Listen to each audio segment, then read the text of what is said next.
Bu yilgi Ashuro kuni qachon? Azizlar, Muharram oyining 10-kuni Ashuro kuni bo'ladi. Bu yilgi Ashuro kuni 25-iyun sanasiga to'g'ri kelyapti.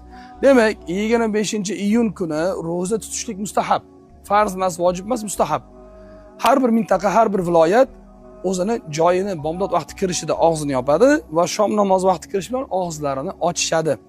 Bu kunning fazilati: Musa alayhisalom najot topgan, Nuhning kemasi najot topgan, Yunus alayhisalom baliqning qonidan chiqqan, Odam alayhisalomning tavba qilgan kuni, ya'ni o'sha xato ishni qilib qo'yib keyin tavba qilganlar mana shu kunga ulamolar aytadi, mana shu Ashuro kunida bo'lgan deydi. Ya'ni bu kun fazilatli kunda.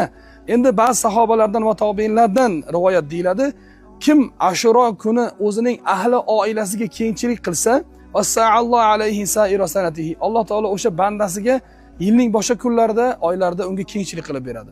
Payg'ambar sollallohu alayhi vasallam aytadilar, Imom